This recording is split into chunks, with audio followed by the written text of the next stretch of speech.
My name's Token D Rock here with another stream. It is Tuesday, December 6th, 9:15 a.m. Central Standard Time. If you're watching this live, overall crypto market cap sitting at $852 billion. Bitcoin dominance sitting at 38.3%. ETH dominance 18.0%. Overall crypto market cap has seen roughly a 1.5% decrease over the last 24 hours.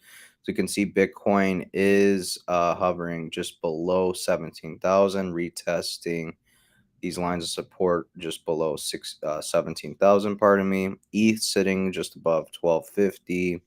Binance Coin at 288. Dogecoin at 9, basically 10 cents. Cardano 31.6 cents roughly. Matic at 90.5 cents. Dot at 546. Chainlink at 722. Cosmos at 1007. Taking a look at the stock market, we are down for the day, roughly 0.46%. Pardon me. We'll let the chart load. Okay, I don't know why this is taking so long.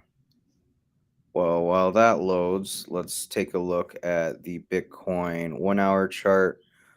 If you recall, not too long ago, we were more or less trading up here, right around 17,300. And yesterday we discussed how we were retesting again this range right around $17,000. Finally, Dow Jones Industrial Average, chart 1 and 2, finally decided to load. Could we potentially be coming down to here, 33,560 roughly, and then maybe head higher just a little bit, put in a lower high, and then ultimately come crashing down? Time will tell, but I think we're going to see some massive pain here in the stock market. We do have CPI figures coming out, I believe, later this week. Next week, we have the Federal Reserve having another meeting. Basically, we can expect them to do at least 50 basis point rate hike or 0.5%. Markets would get nuked if the Federal Reserve decides to go through with a 75 or 100 basis point rate hike, especially after Jerome Powell was talking rather dovish in many people's eyes the other day. Past meeting, taking a look at the 1 minute chart. Again, Bitcoin is holding this line of support just above 17 or just below 17,000, but will it hold, or will the bears drive sentiment in the market downwards? Again, taking a look at the daily chart, Bitcoin looks to have uh, found support above roughly 16,800, but if uh, if that does not hold, if the bulls cannot hold that, you can expect roughly $16,500 Bitcoin, $16,000 Bitcoin, and lower from there. Taking a look at the DXY, the dollar is really struggling um, to rip higher. If we look at this chart again, zooming out, we did mention yesterday that if this chart will just load, I don't know why we're having connection issues right now, but we are. And God damn it, why is this not loading? I guess I'll reload it. Hate having to reload things for you guys, but sometimes it is necessary. Why is it not loading? Okay, here we go. So, like we discussed yesterday, more or less, we are testing the higher lows, or sorry, the lower highs from back in June, and we're retesting them right now. Again, retesting this line of support right around 104.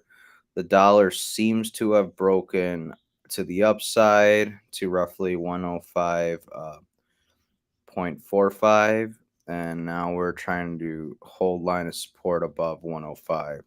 Again, we'll see if that holds. If this rips to the upside, you can imagine and predicts stocks and cryptos take a beating. If this goes to the downside, opposite will be true.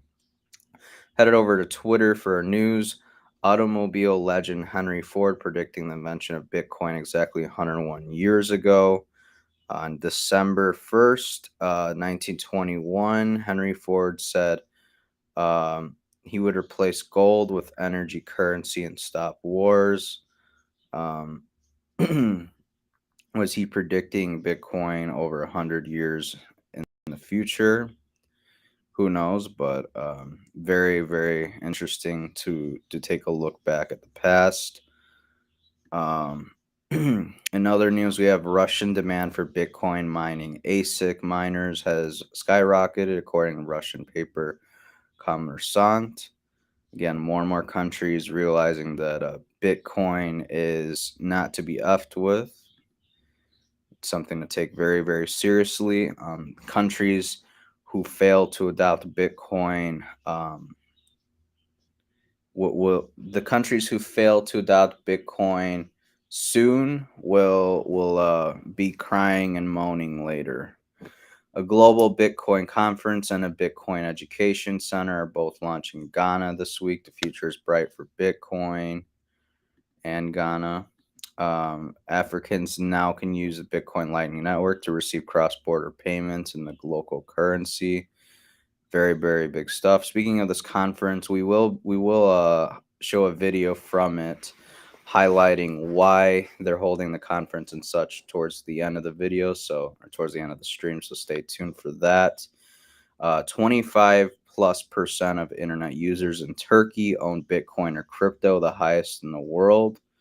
I believe U.S. adoption somewhere around like 15 or 16%.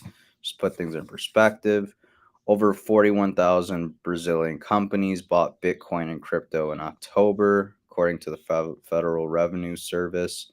New record high. Again, more and more people just adopting Bitcoin, even during the bear market they were experiencing. Pakistan plans to launch its CBDC by 2025.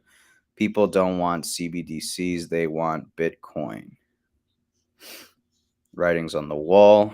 Over here in the States, solar, wind, and Bitcoin mining in Texas. As we can see, the number of Bitcoin mining data centers in Texas seems to be catching up with solar power plants. Will they outnumber solar power plants in 5 years' time? Only time will tell. But very, very cool to see Texas, one of the states within my country, adopting Bitcoin and basically contributing to the network, the mining power and capabilities they have over there in Texas.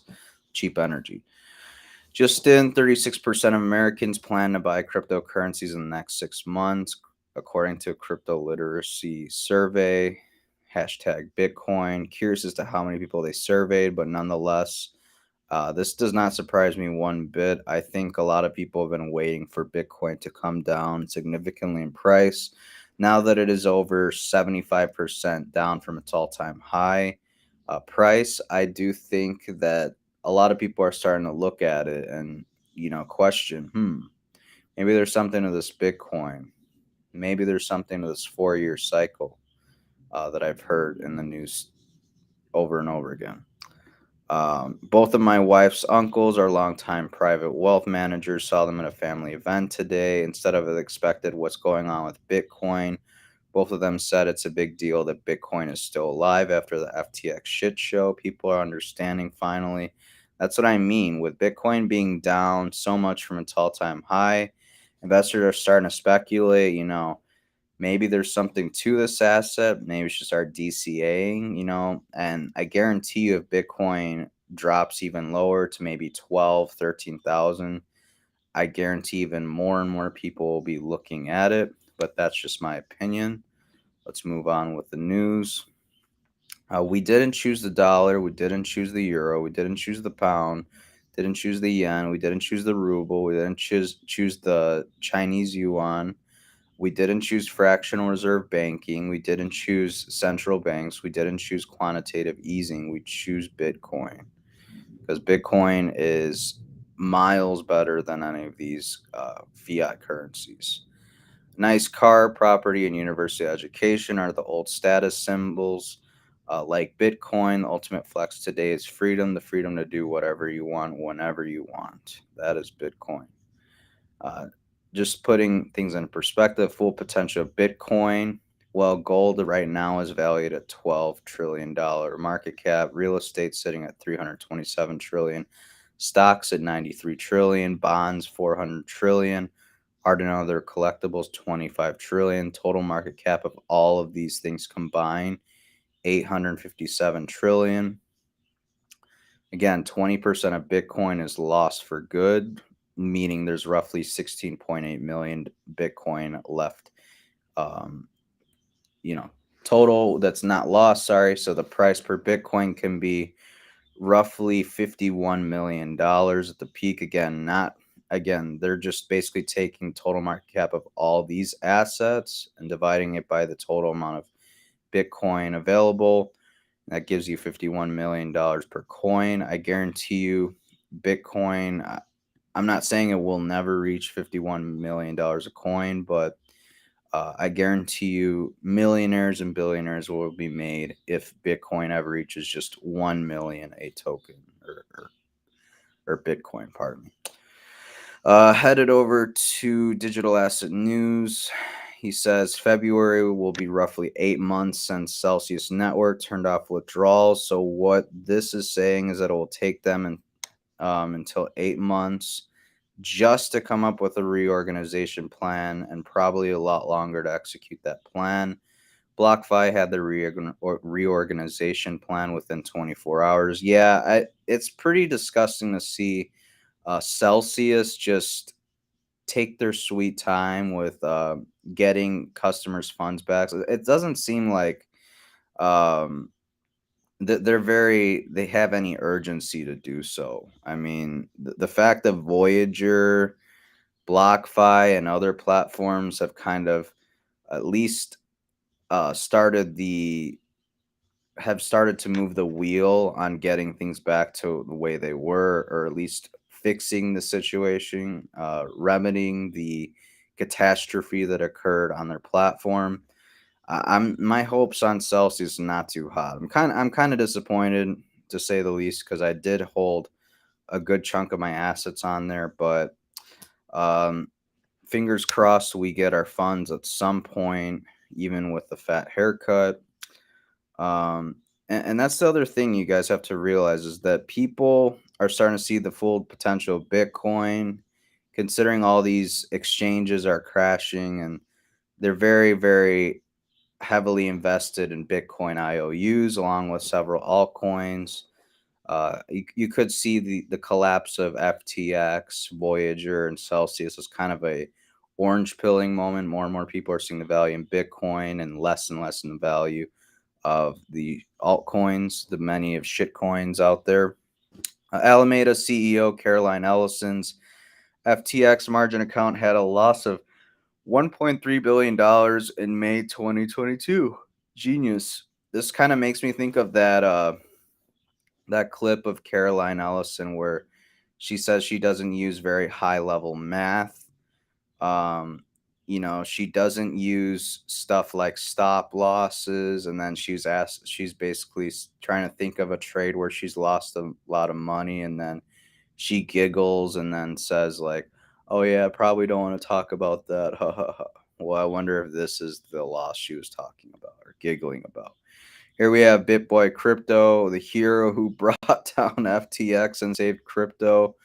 Basically, this clip is making fun of BitBoy because he talks in this video from 9 months ago. He talks about FTT token, CRO token, and he's basically saying how you should accumulate them forever. Now he's like a hero and saying that FTX was garbage from the start. He knew it. Blah blah blah. He tried to go talk with SBF. It's like, dude, you were shilling one of the tokens. I don't want to hear it. I'm not saying you can't make up for your mistakes, but just drop it. you're shilling too much shit coins. Every Satoshi withdrawn from exchange puts more risk on the remaining IOUs that we were talking about earlier. Game of chairs, withdraw everything now. Again, if we want to see some clarity in the market, if we want to see how solvent these companies really are, we need to take our crypto off of the exchanges. It's that simple, you guys. Got him. Fox News host Tucker Carlson holds a 3D printed Bitcoin grenade on his show. This whole clip was watched by over 3 million people. Think of the significance of this, you guys. 3 million people seeing a news pundit basically showing off Bitcoin in the form of a 3D printed grenade. I mean, I'm not looking into this too much, but this is pretty significant, you guys. And the fact that we have Tim Draper predicting Bitcoin will reach $250,000 next year despite FTX collapse. The dam is about to break.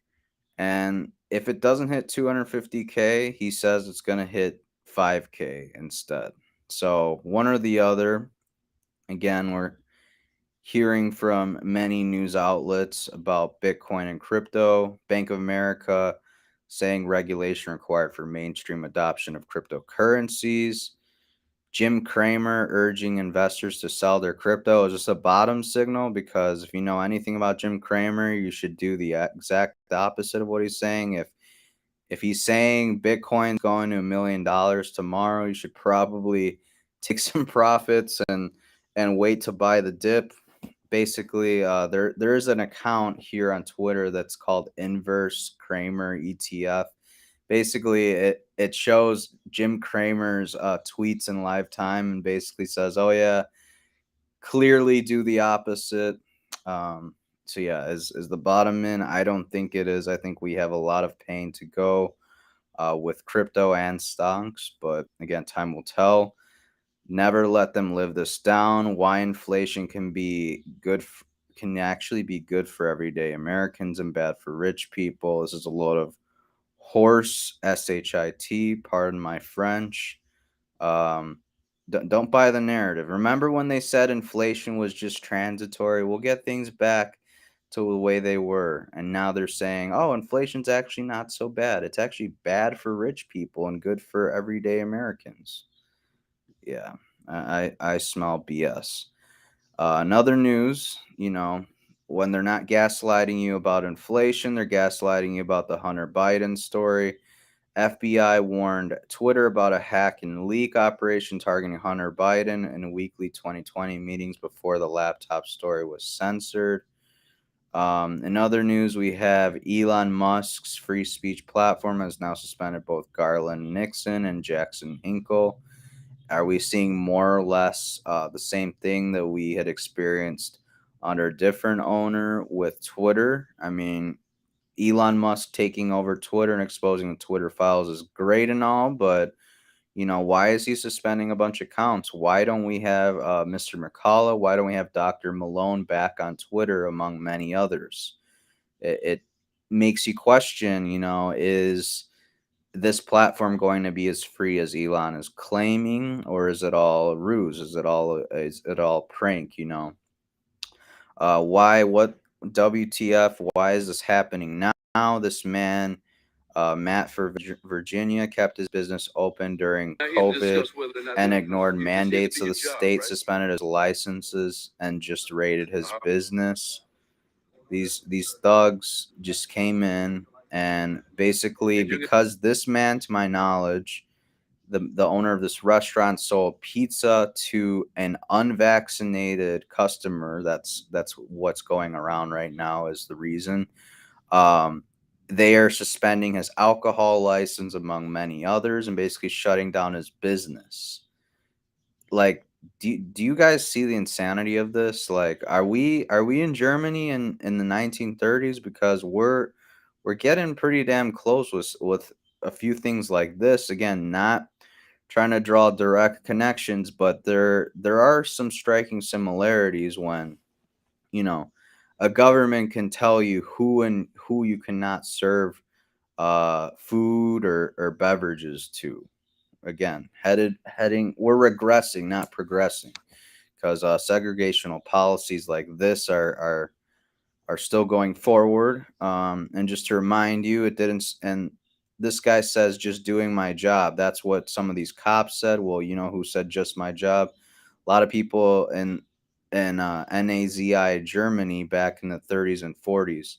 In reality, the reality is, you guys, it didn't start with the chambers. It started with one party controlling the media, and what we learned from the Twitter files is that Democrats have a very, very strong hold on controlling the media, big tech, censorship, one party controlling the message. Again, oh, those people who refuse to take the medical procedure, they're anti-science, they're anti-vaxxers. They if they were to get sick, they don't deserve a hospital bed. Those hospital beds should be saved for people who chose to take the medical procedure. One party deciding what is truth. Again, they told us these medical procedures were perfectly safe, and we know which party was driving that narrative. One party censoring speech and silencing opposition, which is what we saw with the Twitter files. Essentially, they didn't want the Hunter Biden story coming out right before the 2020 election. So what do? FBI claimed it was misinformation along with Joe Biden. So what did Twitter do? Like the good little sheep they are, they followed orders. They're just doing their job. And they suppressed the opposition. One party dividing citizens into us and them, and calling on their supporters to harass them. If you don't recall, we had Maxine Waters basically telling the BLM supporters and such to raise hell. Nancy Pelosi did some of the very same things. Then these same people claimed that there was a violent white supremacist led insurrection at the Capitol. Again, clear night and day examples, but people are just going to turn the other eye. They're going to turn the cheek and look the other way. And the reality is, all of this started when good people turned a blind eye and let it happen. Yeah. Why did the CDC remove this warp speed mRNA spike protein COVID injection fact from their website? So, back on July 21st, 2022, they claimed the mRNA and spike protein do not last long in the body. Our cells break down mRNA from these vaccines and get rid of it within a few days after vaccination. Scientists estimate that the spike protein, like other proteins that our bodies create, may stay in the body up to a few weeks. Today, that part is no longer listed on the CDC website. Why is that? I don't know. Some malfeasance going on. They're hiding something. Robert Kennedy Jr. dropping red pills. Four companies make all 72 of those vaccines, which is Pfizer, Makes 72 vaccines. Glaxo, Merck, and Sanofi. All of those companies are convicted felons. And not only that, they're serial felons. Their business model is committing felonies. These companies, in the last 10 years collectively, have paid $35 billion in penalties, damages, fines. $35 billion. Falsifying science. Big Pharma has had to pay that much. Lying to doctors, and for killing hundreds of thousands of people. Vioxx, which was Merck's flagship product, killed between 120,000 and 500,000 Americans. This was a pill that Merck was selling as a headache pill. Right. And Merck knew caused heart attacks and killed people, and they didn't tell anybody. And they knew a certain, we got the spreadsheets that show their bean counters, their accountants, and you're going to kill so many people per dose. We can still make more money, even if they all sue us. In the end, they killed, it's disgusting. And these people are still walking about, it. I don't know how these people aren't held to a higher standard, being the CEO, being the director of the NIH. Like, all these people should be in prison, if you ask me. The fact that, like Robert Kennedy Jr. pointed out, these four big pharma companies, Pfizer, Merck, among a few others, they had to pay over $35 billion in the past 20 years. Could you imagine if the truth came out with the most recent medical procedure, if all the people are able to sue and it goes to court and everything? Could you imagine? We're probably talking $35 billion going to be a drop in the bucket. And it's a drop in the bucket for these companies because they made probably nearly $1 trillion off of all these vaccines. That sounds ridiculous, but they've made a stupid amount of money. In other news, we have remember who you can question, notice, or disagree with. Take notes. Nike has officially cut off ties with Kyrie Irving. This comes after Kyrie Irving was basically questioning the narrative, kind of like Kanye West a bit. The way he was going about it was a little bit more subtle, though it wasn't so direct. But it's crazy how if you say one thing, you're praised as this golden celebrity, this golden athlete. But if you question things, you start putting two and two together, you get deplatformed. You get your sponsorship revoked, just like Adidas did with Kanye West. We also have, Nike cutting ties with Kyrie Irving. Hello, Kendall. How you doing? Here we have Sandy Krakowski. I'm not really sure who she is, but she is making a statement by cutting up her Gucci products. I'm not exactly sure as to why some celebrities do this exactly, because they already gave the high end brand hundreds, if not thousands, of dollars.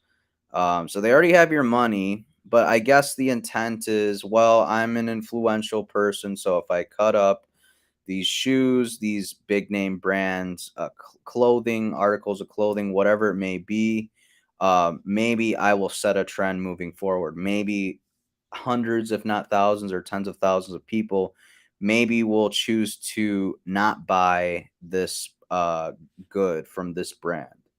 For considering all the disgusting things going on with Balenciaga as of late, BDSM bears, children in their ads. Not a good look. Here she's doing something with Gucci products, I'm pretty sure. In other news, just again, just showing you how things are completely upside down. The U.S. Over in Russia, Putin signs law imposing heavy fines for promoting non-traditional S3X UAL relations, pedophilia, and gender reassignment among people of any age. Meanwhile, here in the United States, we pretty much condone this. I hate to say that. We also condone. Again, I don't think there's anything wrong with that, to be honest. But this and this, no bueno. And I think that's kind of why we're having the issues we are here in the Western world. Moscow confirms Ukraine airfield attacks deep inside Russia. Need to look this up, but not a good sign. Not a good sign. Nonetheless, Raytheon is essentially in a position where it can sell as many weapons as it can produce. I'm sure that has nothing to do with the facts that a former Raytheon board member is a Secretary of Defense. Yeah, nothing to see here. Look the other way. Regrettably, some of my congressional colleagues are more concerned about tracking that 600 Venmo payment you made than tracking $60 billion of your taxpayer dollars that were sent to Ukraine. This coming from Representative Thomas Massey. Democracy and as other sham cities worldwide are signed up and signed up to and following directives from a shady NGO called C40. Chairman of this dictatorship is Sadiq Khan.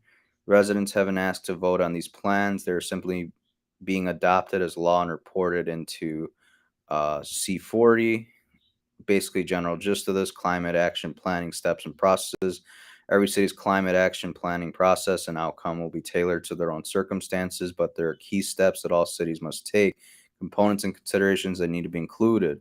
To build Paris Agreement aligned climate action plans, cities will need to understand their emissions, set citywide and sectoral emission reduction targets, and assess climate risks. Cities need to plan for emissions neutrality, resilience to local climate hazards, blah, blah, blah, blah.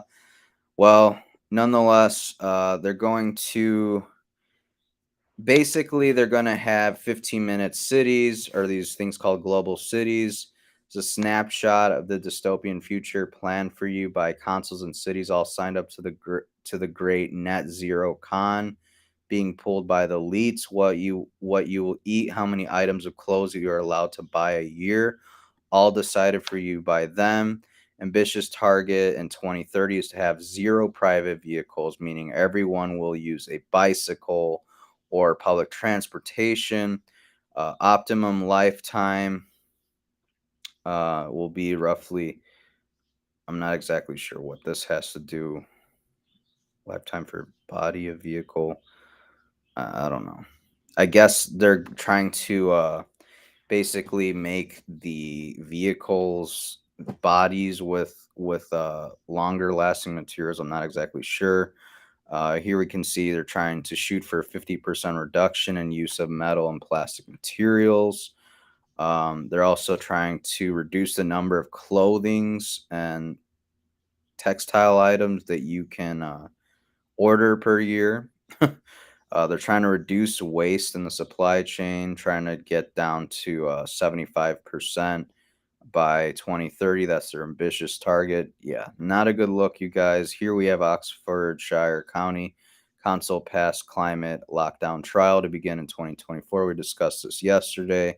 This is one of the counties that's looking to sign up for this C40 nonsense where you will own nothing and be happy. You know, they're implementing Klaus Schwab, leader of the World Economic Forum's agenda for the world. Continuation of this, Oxfordshire County Council yesterday approved plans to lock residents into one of 6 zones to save the planet from global warming. Under the new scheme, if residents want to leave their county, they will need permission from the council, who gets to decide who is worthy of freedom. So essentially, with global warming, essentially the elites in this world will tell you to shelter in place, shelter at home. You can't leave your household because it's X amount of degrees above, 35 degrees Celsius or whatever. And that's the future these people want.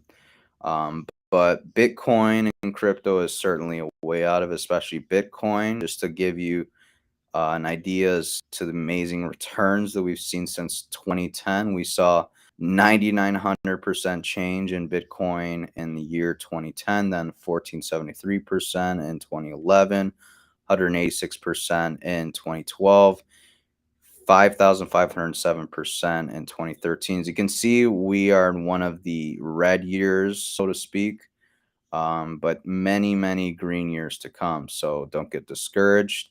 I'll leave you guys with this clip from CNBC. Africa's first Bitcoin conference kicks off today. Kenzie Sigalos reports on topics including the Lightning Network disrupting legal legacy payment systems. Bitcoin is a bank. Bitcoin mining is a way to harness stranded renewable energy and create microgrids.